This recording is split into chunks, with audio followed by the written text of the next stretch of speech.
Dark Empire 2 was released between 1994 and 1995 and lasted for 6 issues and was written once again by Tom Veitch with art by Kam Kennedy and follows Luke Skywalker sometime after the events of the first Dark Empire as the Emperor Palpatine has returned once again with yet another clone and seeks to destroy the galaxy by bringing the Empire back to the way it was before his demise. And so everybody sets out on their own little journey to stop another Earth destroying weapon.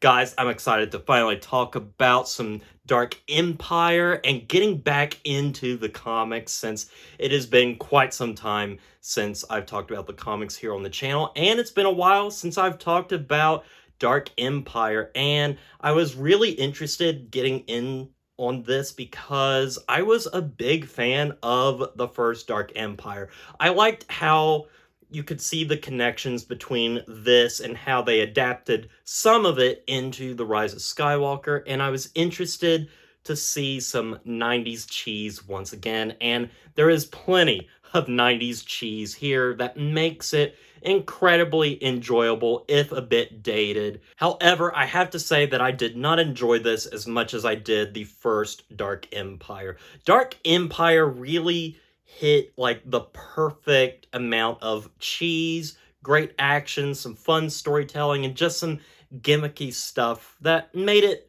really entertaining and appealing to me. And this is basically Dark Empire yet again, just a little bit lesser than the sum of its parts. It's basically the same story. Yet again, the Emperor has returned through a clone and seeks to destroy the world. We have another Death Star type weapon, and which we had those in the previous one, and it's basically got everything that you had in the first one and not really anything new, except for the fact that Luke is looking for more Jedi, and by the end of this, he does get a congregation of Jedi together to start his academy, which is a lot of fun too, and also it ends with the birth of Anakin Solo, which is really cool because this is where the character is born, because when we read the books and stuff with the end of the Thrawn trilogy, Jaina and Jason Solo are born, and by the time we get to the Academy trilogy, the Jedi Academy trilogy, Anakin Solo is already born. So it was at this point in which he was born, and obviously Tom Veitch and Kevin J. Anderson were working together on stuff like this to make sure these little connections worked in some sort of continuity, which I think is really cool. But enough about those little connections. Let's talk about the story itself, the graphic novel. For 6 issues, there is really not that much that goes on in them. And that was really disappointing for me. I wanted some, more action. I wanted more story, and it just kind of meanders around until it decides to get to the ending. The ending is really solid. I loved the ending with this, with the Emperor kind of showing Luke these visions that he could be Vader, and it kind of brings us back to that moment in Empire Strikes Back where Luke fights Darth Vader, a vision of Darth Vader in Dagobah.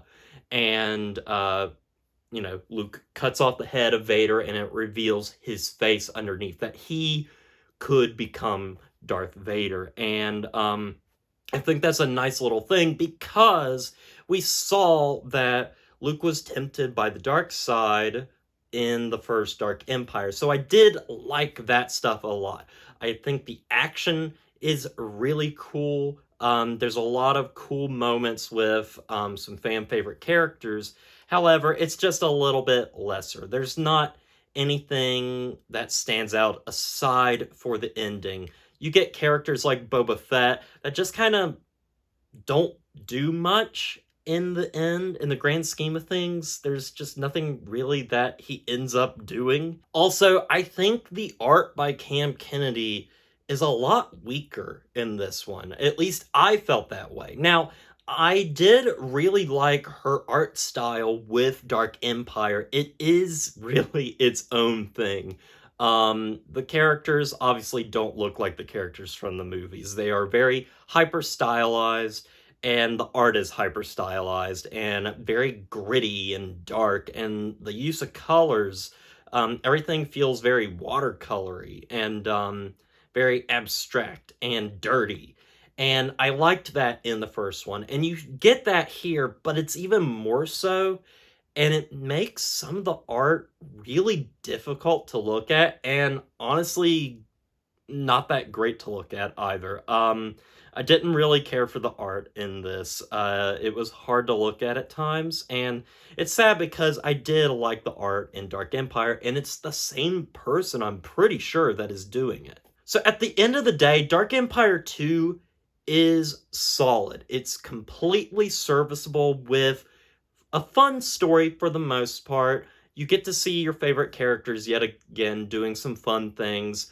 It's got some great stuff at the ending with a confrontation with the Emperor yet again, the vision that Luke gets, as well as the birth of Anakin Solo. But it meanders around a little too much to where it's just not as entertaining as that first one.